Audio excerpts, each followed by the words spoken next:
ఈద్ అల్ ఇతిహాదులను పురస్కరించుకొని నిర్వహించిన Dubai city వాక్లో వేలాది మంది పాల్గొన్నారు. కోకాకోలా అరీనా జంక్షన్ నుంచి సాయంత్రం 4 గంటలకు పెరేడ్ ప్రారంభమైంది. దుబాయ్ పోలీసు బ్యాండ్ మార్చ్ను ముందుండి నడిపించింది. వెనక దుబాయ్ పోలీసు అధికారులు గుర్రాలపై కదిలారు. ఈ సందర్భంగా యుఏఈ జెండాల రెపరెపలు అందరినీ ఆకట్టుకున్నాయి. భారీ ఎత్తున కుటుంబాలు, పర్యాటకులు మరియు నివాసితులు తరలి రావడంతో వీధులన్నీ కిటకిటలాడాయి. చాలా మంది సాంప్రదాయ ఎమిరాటీ దుస్తులను ధరించారు. అయితే మరికొందరు యుఏఈ జెండా రంగుల్లో దుస్తులు ధరించి పెరేడ్లో పాల్గొన్నారు. పెరేడ్ ఆద్యంతం ఎమిరాటీ వారసత్వాన్ని తెలియజేశాయి.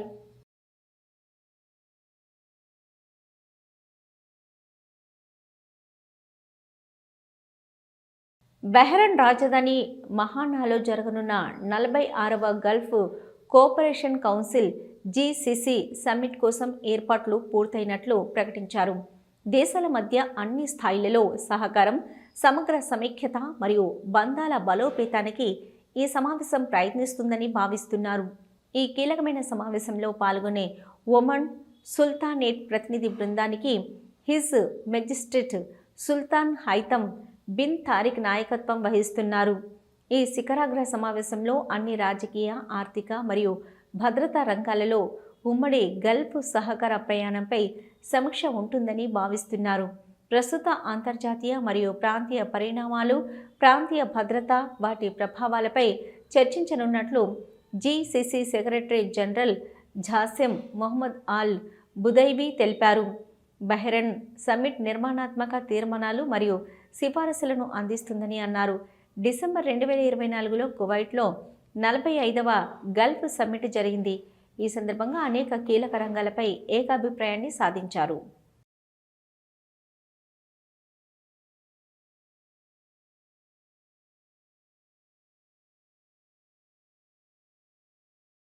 బహ్రెయిన్లో his majesty king Hamad bin Isa Al Khalifa మద్దతుతో మహిళా దినోత్సవం వేడుకలు ఘనంగా జరిగాయి.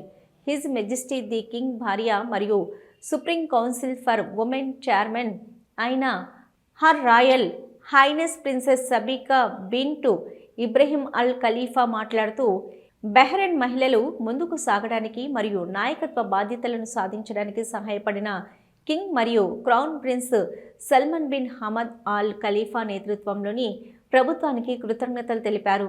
బహ్రెయిన్ మహిళలు సృజనాత్మకత, ఆవిష్కరణ అనే థీమ్తో జరిగిన 2025 బహ్రెయిన్ మహిళా దినోత్సవ వేడుకలలో ఆమె పాల్గొని మాట్లాడారు. ఈ కార్యక్రమాలు బహ్రెయిన్ తన పౌరులపై ఉన్న నమ్మకాన్ని ప్రతిబింబిస్తాయని మరియు దేశం పట్ల నిబద్ధత, ప్రేమను పునరుద్ఘాటిస్తాయని ఆమె అన్నారు. ఈ సందర్భంగా ప్రాంతీయ మరియు అంతర్జాతీయ అవార్డులతో సహా బహ్రెయిన్ మహిళలు సాధించిన విజయాలను ప్రిన్సెస్ సబీకా హైలైట్ చేశారు. అనంతరం వివిధ రంగాలలో బహ్రెయిన్ మహిళలు సాధించిన విజయం, ఆవిష్కరణలు తెలిపేలా లఘు చిత్రాన్ని ప్రదర్శించారు. ఈ సందర్భంగా అంతర్జాతీయ మరియు ప్రాంతీయ అవార్డులు పొందిన అనేక మంది బహ్రెయిన్ మహిళలను సత్కరించారు.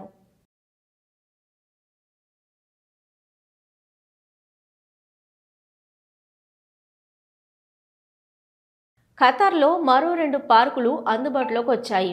అల్ తుమామాలోని నబాగ్ పార్కు మరియు అల్ మిరాద్లోని అదల్ పార్కులను ఖతార్ మున్సిపాలిటీ మంత్రిత్వ శాఖ ప్రారంభించింది. ఈ పార్కులను అత్యున్నత అంతర్జాతీయ ప్రమాణాలకు అనుగుణంగా పబ్లిక్ వర్క్స్ అథారిటీ అఫ్గల్ అభివృద్ధి చేసింది.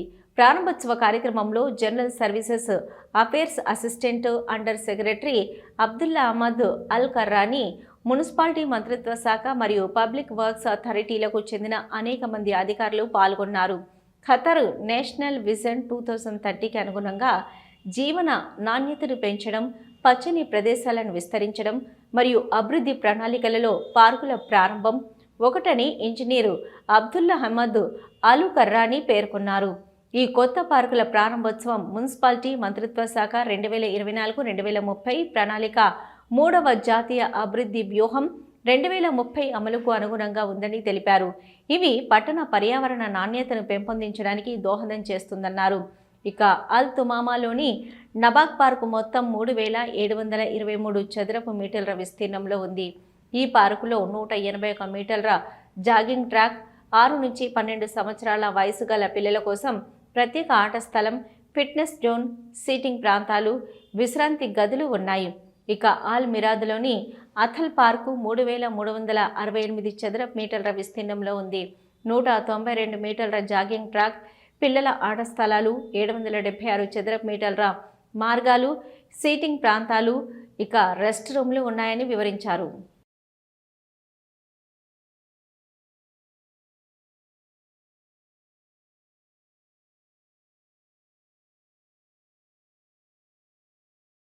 కువైట్లోని FAIPS DPS ఆడిటోరియంలో ఇంటర్ స్కూల్ డ్యాన్స్ కాంపిటీషన్ ముగిసింది.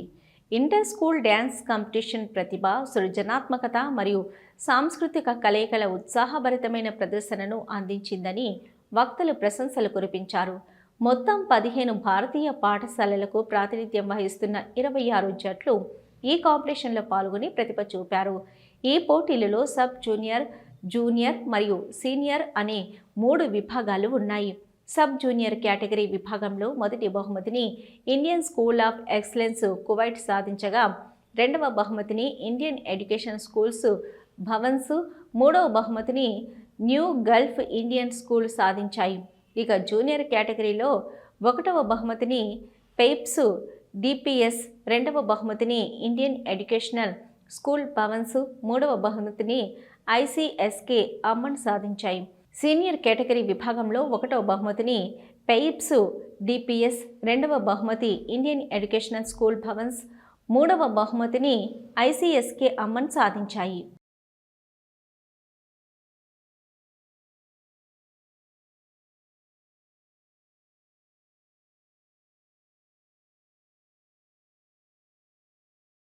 National centre for wildlife NCW Farasan దీవుల రిజర్వ్ను Ramsar convention on wetlands of international importance రామర్స్లో చేరినట్లు ప్రకటించింది.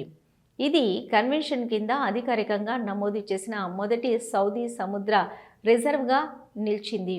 సౌదీ విజన్ 2030 మరియు సౌదీ గ్రీన్ ఇనిషియేటివ్ లక్ష్యాలకు అనుగుణంగా పర్యావరణ వ్యవస్థలను రక్షించే చర్యలు చేపట్టారు. సౌదీ అరేబియా జీవ వైవిధ్యాన్ని పరిరక్షించడం, అత్యంత సున్నితమైన పర్యావరణ ఆవాసాలను పునరుద్ధరించడం మరియు తీర ప్రాంత పర్యావరణ వ్యవస్థలను కాపాడడానికి ప్రపంచ ప్రయత్నాలకు మద్దతుగా ఇవ్వడంలో భాగంగా 2024లో రామ్సర్ కన్వెన్షన్లో సౌదీ అరేబియా చేరిందని national centre for wildlife CEO doctor Mohammed Qurban తెలిపారు. అంతర్జాతీయ పద్ధతులకు అనుగుణంగా చిత్తడి నేలల రక్షణ మరియు వలస నీటి పక్షుల సంరక్షణలో పురోగతి సాధించామని అన్నారు. ఫరాసన్ దీవుల రిజర్వ్ ఎర్ర సముద్రంలోని అత్యంత ముఖ్యమైన సహజ ప్రదేశాలలో ఒకటి. పగడపు దిబ్బలు, మడ అడవులు మరియు నది ముఖ ద్వారాలు వంటి విభిన్న పర్యావరణ వ్యవస్థలకు ఇది నిలయంగా ఉంది. ఇది అరుదైన మరియు అంతరించిపోతున్న ఎన్నో జాతులకు నివాసంగా కూడా ఉందని పేర్కొన్నారు. ఇక జాజన్ నుంచి 50 కిలోమీటర్ల దూరంలో ఉన్న దక్షిణ ఎర్ర సముద్రంలో ఉన్న ఫరాసన్ ద్వీప సమూహం సౌదీలోని మొత్తం 1.285 ద్వీపాలలో 15.6% సమానం. ఈ ద్వీప సమూహం మొత్తం 600 చదరపు కిలోమీటర్ల కంటే ఎక్కువ విస్తీర్ణాన్ని కలిగి ఉంది. 84 పగడపు దీవులను కలిగి ఉంది. తెల్లని ఇసుక బీచ్లు మరియు నీలం రంగు జలాలకు ప్రసిద్ధి చెందినది ఇది. ఇక భూ సంబంధమైన మరియు సముద్ర జీవులకు వైవిధ్యమైన సహజ ఆవాసంగా ఉంది.